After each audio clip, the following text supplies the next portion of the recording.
Wewe mke wako zamani alikuwa anakusikiza vizuri, mume wako zamani alikuwa anakujali, zamani mlikuwa mnaishi kwa amani kabisa, lakini sasa hivi ghafla mambo yamebadilika. Unajiuliza ni kitu gani kimetokea? Mbona mke wangu hakuwa hivi?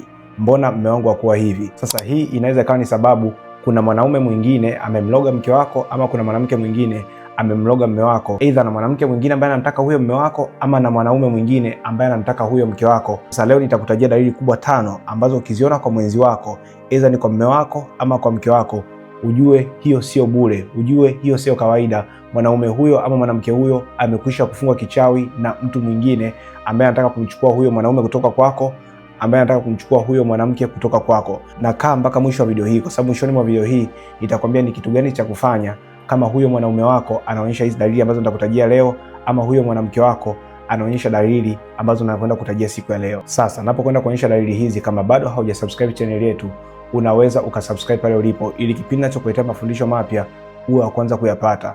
Na kama bado hujalike video hii, basi unaweza ukalike mahali pale. Mungu akubariki sana. Dalili ya kwanza ni kuwa na migogoro isiyoisha ndani ya ndoa, isiyoisha ndani ya nyumba. Ni kweli hakuna ndoa ambayo isiyo na migogoro. Watu hawa ni kweli lazima waweze kukosana, watu hawa lazima kweli waweze kupishana, kwa sababu huyu mwanaume amelelewa katika mazingira yake na huyu mwanamke amelelewa katika mazingira yake. Yaani nyie mmekutana mkiwa ukubwani, kila mtu ana malezi yake na kila mtu ana tabia zake, lakini kuna ile migogoro ambayo inakuwa inatokea ndani ya nyumba ambayo inakuwa sio kawaida. Yaani mgogoro unakuwa hauna kichwa wala mkia, yaani kitu kadogo tu kameshagombanisha tayari. Hata mkijiuliza kwamba ni kitu gani ambacho mmekosana, hata nyie hamjui ni kitu gani. Yaani hata mkichukua kile kitu ambacho kimewakosanisha, mkienda mkipeleka kwa wazazi, wazazi wanauliza kwamba hivi haka ndo kitu kwa kukosana kweli? Haka ndo kitu ambako anafanya mpaka mtake kuachana kweli? Ni wenyewe mnashangaa, hamjui ni kitu gani kinachoendelea.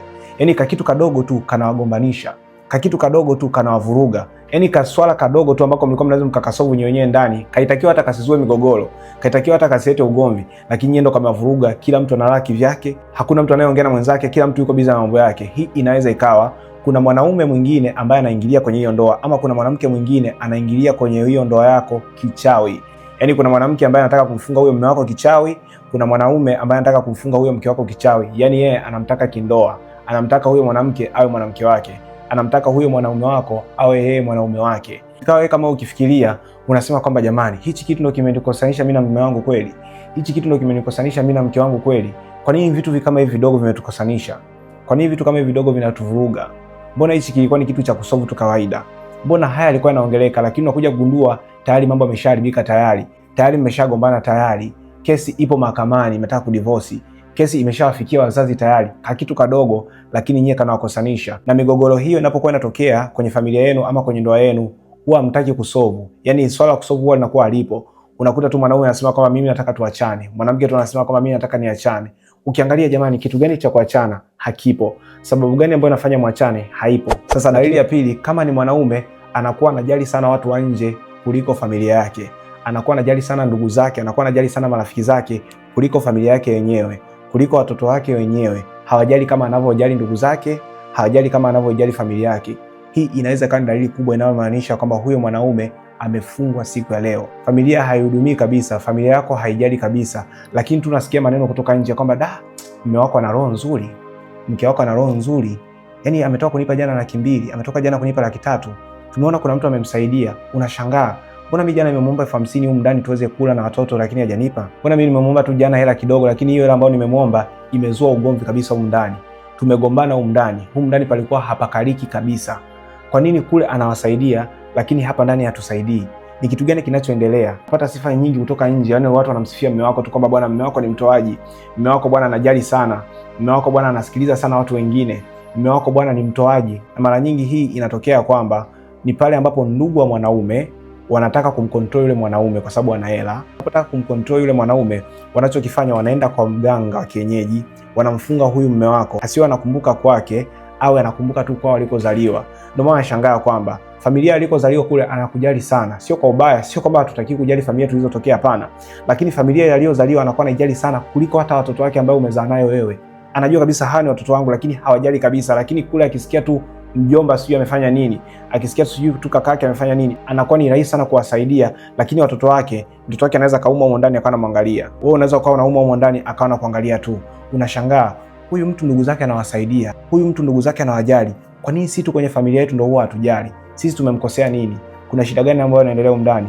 Inaweza kaa ni hao ndugu zake tayari wameshamfunga huyo mwanaume, asikumbuke kwake au anakumbuka wao. Ama inaweza kaa kuna mwanamke mwingine ambaye amemfunga huyo mwanaume, asikumbuke kwenye familia yake, ila awe anamkumbuka yeye. Utakuta hawala anahudumiwa zaidi hata ya mwanamke aliyepo ndani ya ndoa. Inawezekana huyo mwanaume siku ya leo hayuko kwenye akili yake, huyo hawala ameshafanya mambo tayari, huyo mke mwenza tayari ameshamfunga mume wako. Na dalili ya tatu ni mabadiliko ya tabia ya ghafla. Yaani kwa mfano, mume wako zamani ama huyo mke wako, mlikuwa ikitokea mgogoro katikati yenu, mnaweza mkausuluhisha kwa amani. Ilikuwa ikitokea changamoto, mnaisolve kwa pamoja. Ilikuwa ikitokea shida, mnaisolve kwa pamoja. Lakini sasa hivi tabia yake imebadilika ghafla. Mume wako alikuwa hanywi pombe kabisa, mke wako alikuwa hanywi pombe kabisa, lakini sasa hivi anakunywa pombe mpaka anajisahau. Alikuwa ikifika saa 12 kamili jioni yupo ndani ya nyumba, lakini ghafla sasa hivi mpaka saa 6 usiku hayupo. Ukimuuliza alikuwa wapi, anakuambia nilikuwa niko kazini. Ama muda mwingine ukimuuliza alikuwa yuko wapi, makofi juu, matusi juu. Unajiuliza kwamba huyu mwanaume hakuaga hivi, sasa hivi ni kitu gani ambacho kimempata? Ama mke wako zamani alikuwa hana dharau, alikuwa ni mnyenyekevu, alikuwa na heshima, lakini sasa hivi ghafla amebadilika, hakuheshimu tena, hakusikizi tena, anajiamlia mambo yake yeye kama yeye, anaendesha mambo yake yeye kama yeye. Unajiuliza kwamba mbona mke wangu hakuaga hivi? Ni kitu gani ambacho kimebadilika kwa mke wangu? Ni kwa sababu huenda kuna mwanaume ambaye amemfunga tayari huyo mke wako. Kuna mwanaume ambaye anamhitaji huyo mke wako, amekwisha kuweza kumfunga siku ya leo. Kuna mwanamke ambaye anamhitaji huyo mume wako, ameshaweza kumfunga siku ya leo tayari, ameshamchezea kichawi tayari. Ukimuuliza wewe kwa nini anakufanyia hivyo, hata mwenyewe anakuwa hajui kwa nini anakufanyia hivyo. Kuna muda anakuja kabisa anakuambia mume wangu, naomba unisamehe, sijui ni kitu gani ambacho kinatokea kwangu. Muda mwingine huyo mwanaume anakuja anakuambia mke wangu, naomba unisamehe, sijui ni kitu gani ambacho kinaendelea kwangu. Sasa hivi sijielewi, ni jambo gani sijui limebadilika ndani yangu. Mimi zamani sikuwa hivi. Zamani anakuwa anakusikiliza, sasa hivi hakusikilizi. Umetokea mabadiliko ya tabia ya ghafla. Zamani alikuwa anakusikiliza sana. Zamani mlikuwa mnapanga mipango kwa pamoja, lakini sasa hivi hampangi mipango kwa pamoja tena. Amebadilika ghafla, tabia yake imebadilika ghafla. Na dalili ya 4 ni kuanza kukuficha mambo kwa ghafla. Yaani zamani mume wako huyo au mke wako huyo hakuwa msiri kabisa.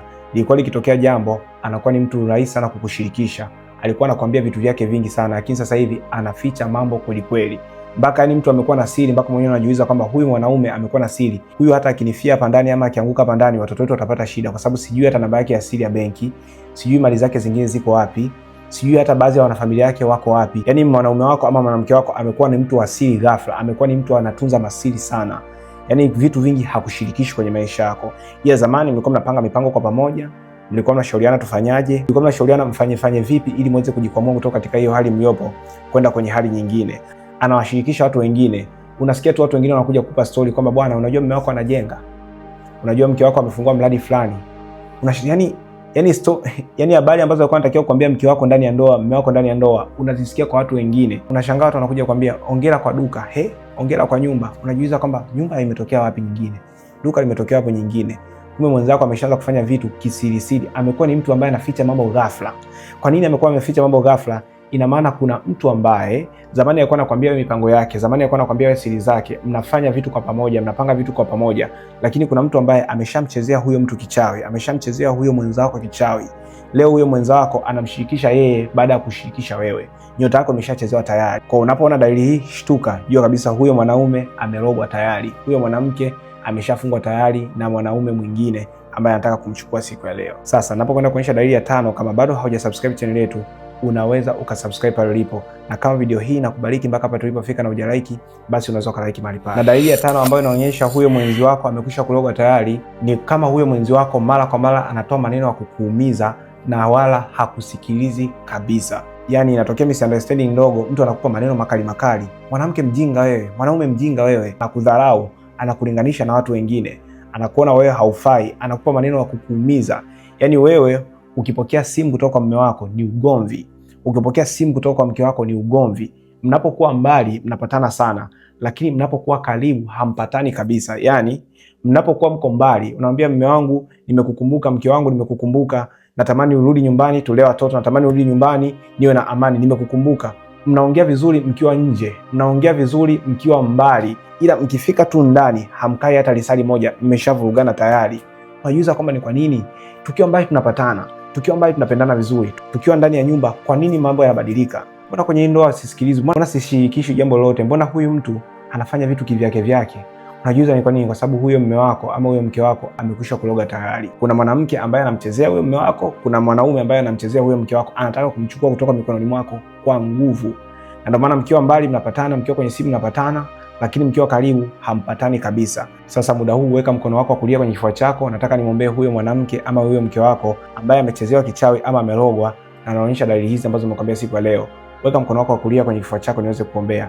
Baba, kwa mamlaka ya jina la Yesu, naombea ndoa ya baba huyo, naombea ndoa ya mama huyo. Naombea Bwana mahusiano hayo kuanzia sasa. Baba, kwa mamlaka ya jina la Yesu, umesema ya kwamba Mungu, utakalounganisha wewe hakuna mwanadamu wa kulitenga. Baba, kila mwanamke ambaye anaingilia kuyatenga mahusiano hayo, anaingilia kuitenga ndoa hiyo, kila mwanaume ambaye anaingilia kuitenga ndoa hiyo, Baba, kuanzia sasa ninamwamuru aiachie ndoa hiyo kuanzia sasa. Huyo mwanamke ambaye anazunguka kwa waganga ili kuweza kuharibu ndoa ya huyu mama, huyo mwanaume ambaye anazunguka kwa waganga ili kuharibu ndoa huyu baba, na amesema kwa mamlaka ya jina la Yesu kuanzia siku ya leo hataweza kufanikiwa, kwa mamlaka ya jina la Yesu Kristo wa Nazareti hai na kwa damu ya Yesu. Baba, nalinda mahusiano hayo, nalinda ndoa hiyo kwa mamlaka ya jina la Yesu Kristo wa Nazareti hai. Amen. Kama unapokea au umebarikiwa na maombi haya, andika kwenye comment section ya kwamba mahusiano yangu au ndoa yangu haitavunjika wala haitachezewa kichawi, na unaweza ukakamata sadaka yako muda huu ya kuweza kujiungamanisha na maombi haya ambayo nimetoa siku ya leo. Na utakapokuwa unajiungamanisha kwa njia ya sadaka yako kupitia namba zetu za simu ambazo zinaonekana hapo chini kwenye skrini yako, Mungu akailinde ndoa yako. Mungu akawipigania ndoa yako. Kila mwanamke ambaye anaingilia ndoa yako kichawi, kila mwanaume ambaye anaingilia ndoa yako kichawi, siku ya leo akapigwa na kutawanywa kwa mamlaka ya jina la Yesu Kristo wa Nazareti hai. Amen. Na pia kama umejifunza kitu kupitia video hii, niandikie pale kwenye comment section ya kwamba nimejifunza kitu. Lakini kama unatamani uweze kuongea na mimi binafsi, unaona ndoa yako ina shida na unaona maombi haya mtumishi wa Mungu mimi hapana, natamani niweze kuongea na wewe, uweze kuniombea moja kwa moja ama uweze kunishauri kuhusiana na hii ndoa ambayo nilionayo ama haya mahusiano nilionayo, unaweza ukachukua namba zetu za simu ambazo zinaonekana hapo chini upande wako wa kulia wa screen yako, ukanipigia moja kwa moja. Usitume message, nipigie simu yako moja kwa moja, nitaongea na wewe na nitakuombea, na kama kuna uchawi ambao umekamata mahusiano yako ama ndoa yako, utaiachia mara moja. Lakini pia unaweza ukajipatia nakala hii ya kitabu cha ndoto na tafsiri zake. Humu nimeonyesha maana zaidi ya 70 za ndoto na namna gani ya kuweza kuziombea ndoto hizo. Lakini pia nimetoa mwongozo wa kutafsiri kila ndoto ambayo unaiota na mwongozo wa maombi. Unaweza ukajipatia nakala hii ni kwa shilingi 10,000 tu. Kwa hiyo kama unahitaji nakala hii, unaweza ukachukua namba zetu za simu ambazo zinaonekana hapo chini upande wako wa kulia wa screen yako, ukatufuata WhatsApp, ukatafuta, ukaandika nahitaji kitabu. Gharama ya kitabu ni shilingi 10,000. Kama uko mkoani tunatuma kitabu hichi. Kama uko mkoani unaweza kukutumia kitabu hichi ambacho ni hard copy, lakini kama unahitaji soft copy pia tunaweza kukutumia. Gharama ya kutuma mara nyingi sana ni shilingi 10,000. Na muda huu tumefikia mwisho wa video hii. Kama bado hujasubscribe channel yetu, unaweza ukasubscribe pale ulipo ili kipindi ninachokuletea mafundisho mapya uwe wa kwanza kuyapata. Na kama bado hujalike video hii, basi unaweza kulike mahali pale. Mungu akubariki sana. This is Apostle Deusi Sengo. Amen. Shalom. Peace.